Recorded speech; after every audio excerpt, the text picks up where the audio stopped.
as soon as I heard that, the next day, I gave them my letter of resignation. That ship has sailed. Privacy's dead. Give it a rest. And I say, get another friggin' ship. You don't give up on privacy. What did your experience as privacy commissioner reveal to you about the government's attitude to Oh, privacy? forgive me for saying this. You have to be in their face. So today we have on the show Dr. Anne Cavoukian, the CEO and founder of Global Privacy and Security by Design Center. She was also the Information and Privacy Commissioner of Ontario for almost 2 decades. And most of all, she was the creator of the Privacy by Design framework. Thank you so much for being here. It's my pleasure, Rhea. Thank you so much for having me. So I would love to hear, where did your career journey kind of start and what initially inspired you to focus on privacy and security? Well, it's interesting. So I did my PhD at U of T, the University of Toronto, in psychology, but I also specialized in law. I took courses at the law school. So I was doing psychology and law. And just before I got my PhD, before I graduated, the Deputy Attorney General had read an article I had written on the importance of not only laws, but procedural matters, protecting data, and how important this was to complement laws that were intended to do that. And he said, I read your article. I really liked it. And once you graduate, I can offer you a 1-year contract, but then you got to convince my lawyers. You got to bring them on side because they're going to think I'm crazy hiring you. And I was very young and I thought, oh, great, of course I can do that. So I graduated and I started at the Ministry of the Attorney General working with the deputy under this 1-year contract. And I worked with all the lawyers and I said, look, what I've created, there's nothing negative about privacy and law. They have to go hand in hand. Privacy by design is all about being proactive, preventing the privacy harms from arising. But once they arise, then you bring in the law and you apply it and you get a just resolution. So they went for it and it went so well. And then I was very fortunate. He hired me as privacy commissioner. And the rest, as they say, is history. I was so lucky. That's really interesting. So, can you explain the difference between what the privacy by design framework is and the law? Of course. So once there's a data breach, the law comes in and says, you have revealed people's personally identifiable information that is protected legally. So you have to stop your practice. Sometimes they invoke a fine, sometimes more. And often, once this happens, and if it hits the media, when there's a massive data breach or privacy infraction, lawsuits arise from companies, and it gets all over the media. And it not only can cost them millions, but in fact, a number of companies had to shut down because they couldn't sustain the damage. So the law kicks in once the infraction, the data breach or privacy breach has taken place. Privacy by design, the reason I created it was I want to ideally prevent the privacy harms from arising. And when he became privacy commissioner, I joined an office full of brilliant lawyers. This was a totally new concept. And I had to sell it to them, if you will. And I told them, I created privacy by design at my kitchen table over 3 nights. And I want to convince you as to its merits. It complements the law. It doesn't take its place at all, but hopefully it will bring fewer cases that need to be dealt with by the law because the privacy harms won't arise as much because you're being protective. You're trying to prevent them. It's like trying to prevent cancer, treating it after the fact or preventing it. Wouldn't it be better just to prevent it? Mhm. So that's what privacy by design is ideally about. Embed privacy into the design of your operations in such a way that it can prevent the privacy harms from arising. Okay, that makes a lot more sense. So, you were mentioning the personally identifiable data, which is almost like a currency today, unfortunately. What were some challenges in trying to communicate that to the developers, the companies, the governments, including the privacy? Actually, it continues to be a challenge because as technology grows, as you have things like artificial intelligence just taking over, more and more people become disbelieving. They just can't believe that we can protect the data. I tweet every day. Is it still called Twitter? Is X, whatever it is? I have a very large following, thousands and thousands. And invariably, someone tweets back every day and says, "Lady, that ship has sailed. Privacy's dead. Give it a rest." And I say, get another friggin' ship. You don't give up on privacy because you think it's hard to do. Of course it's hard to do, but privacy forms the foundation of our freedom. You can't have free and open societies without a solid foundation of privacy. What could be more important than that? To me, freedom is critical.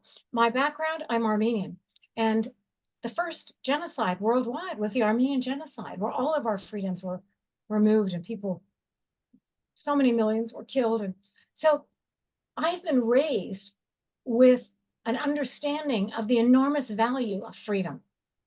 And you can't have freedom without privacy. You have to be the one to decide how you want people to use your information, to whom you wish to have it disclosed. It's extremely important. So that's how this all started. And the more difficult it becomes with all the new technologies, there's no question. It's also the more creative you have to become. I talk to hackers all the time, and there are, very ethical hackers, like really good guys, who tell me, "Oh, we have to do this, we have to do this." Encryption is extremely beneficial in terms of protecting privacy. There's end-to-end encryption, there's all kinds. And so it's not that it can't be done, it is more difficult to do, which means we have to try even harder. And that's what I'm pursuing. People, AI, they talk to me all the time. And I'll say, look, the EU has just introduced the EU AI Act, and many countries are going to be leading with this. And it's all about, of course, we need AI. It has enormous benefits, but you have to embed privacy into the process, eliminate the personal identifiers. And you see, one of the essentials of privacy by design is it's not zero sum, meaning either or, win, lose. Forget that dated model. It's positive sum. You can have privacy and security, privacy and technology, always together, privacy and AI. We just have to design it into the process. And that's why privacy by design is very beneficial, because it kicks in right at the front end before the thing is played out. And it's much easier to address in a preventative manner like that. Very interesting. Your positive sum foundational principle is really necessary in your privacy design framework. I wanted to ask you, you often say that surveillance is the antithesis of privacy. So what would you tell certain people who believe that surveillance is necessary for security or safety? I would say get a warrant. You see, if the measures are warranted to engage in surveillance, you have to be able to defend them. And I work with the police all the time. And I've often said to them, if you have a solid case why you need to invade this person's privacy, because you think they were the perpetrator of this act, this crime, you go to court, you convince the judge, not hard to do. The judge will issue a warrant, and then you, with the warrant, you have every right to go and address this issue and unfortunately invade that person's privacy because you suspect they've broken the law. So there are always measures to do this.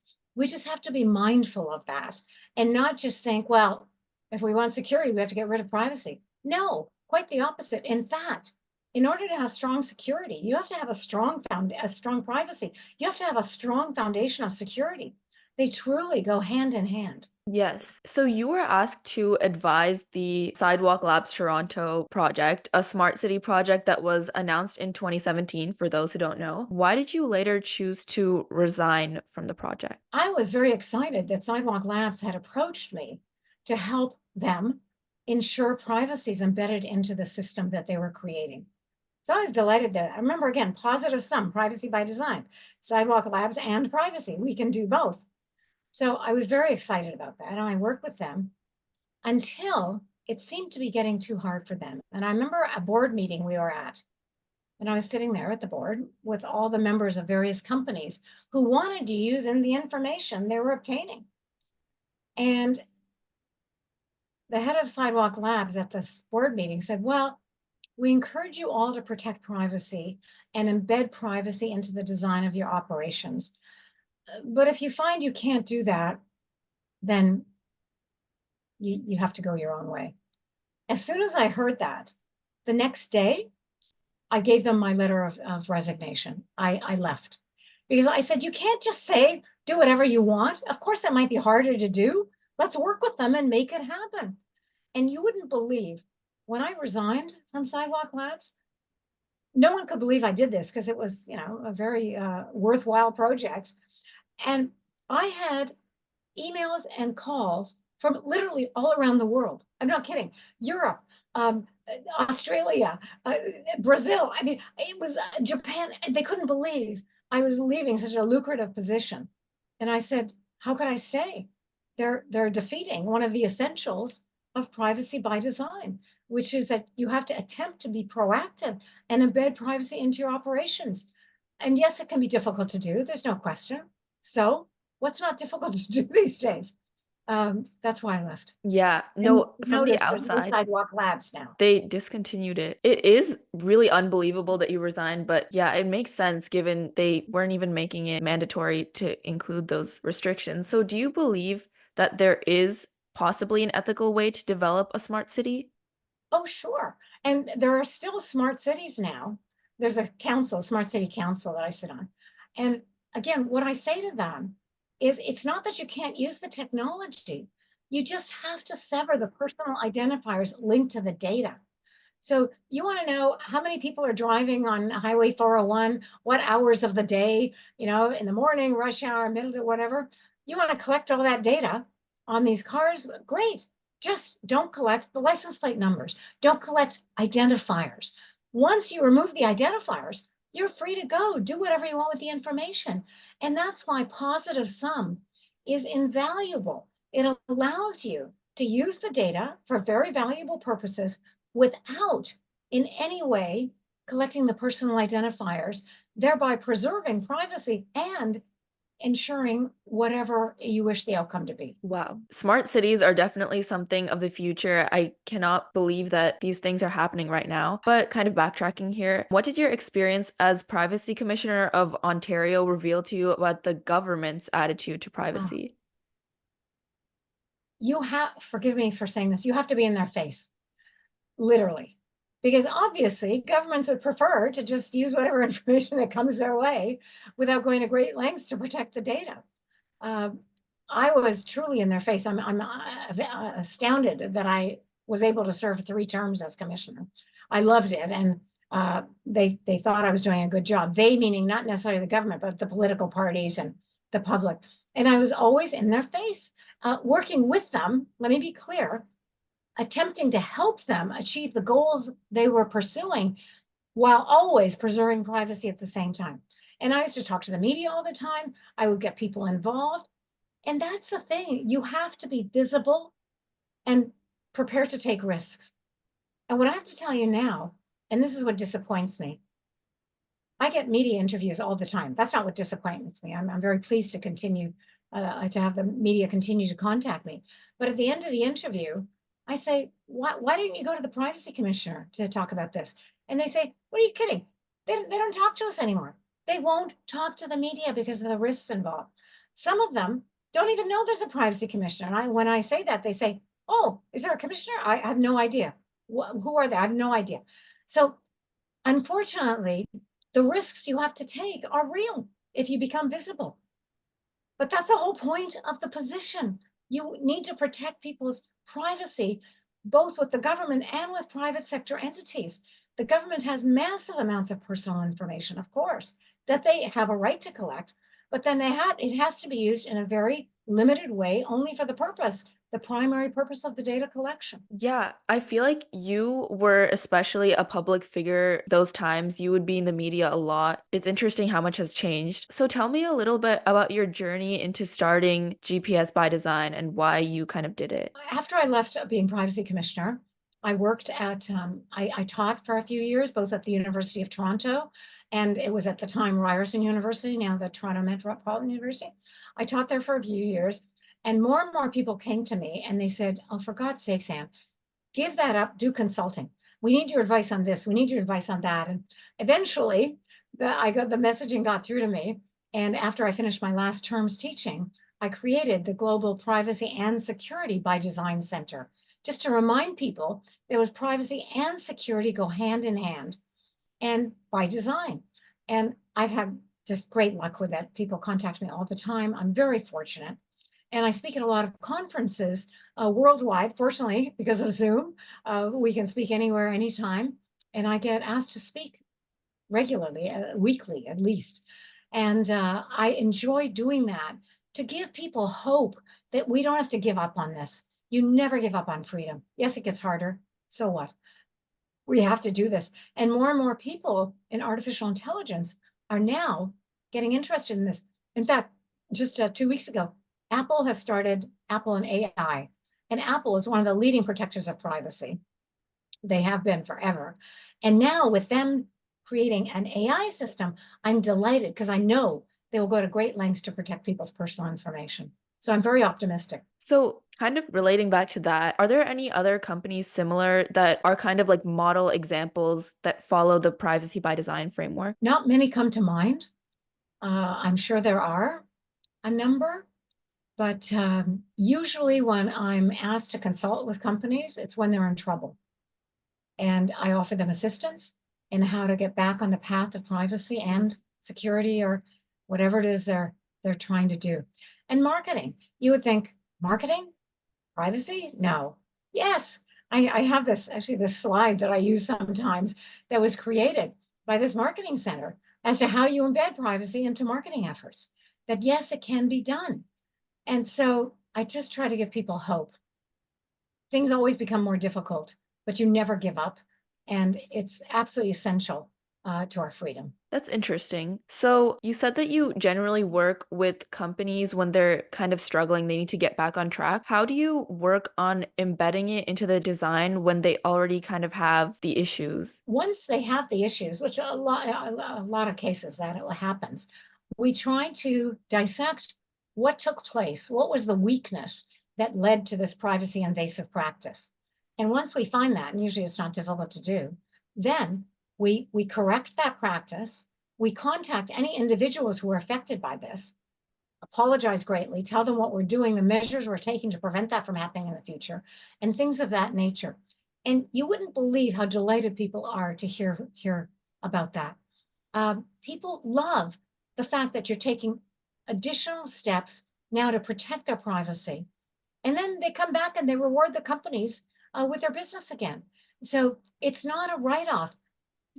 If the most important thing is early detection, ideally prevention, obviously is preferable, but early detection of privacy invasive measures, because then you can stop it, prevent any further harms from arising, and correct those situations. It's eminently doable. Okay, that makes sense. So, to quote your website, 90% of the data in the world was created in the last 2 years. So, looking ahead, what is the future of privacy and security over the next decade, maybe? Off the scale, because especially with AI, and the twist in AI is that AI can create things on its own. I know it sounds crazy, but Jeff Hinton, who was the godfather of AI, has been warning people about AI recently, that we have to take strong measures, both privacy and security measures, to protect data. And we have to ensure that the instructions for the AI in terms of what it does are very clear and privacy protected, because otherwise AI will go to thousands, hundreds of thousands in databases and extract information, regardless of whether it's personal information or not or whatever. So having the by design aspect of AI before the fact has never been more important. You've got to ensure that the coding reflects that mindset, that personally identifiable data cannot just be extracted by AI. Apart from that, AI has enormous benefits. So again, it's a win-win we're seeking, never the zero-sum win-lose. We can do this. Okay, I think we pretty much covered everything. Do you have any last message that you want people to kind of remember and stick with? I just want to remind people again, vital importance of privacy.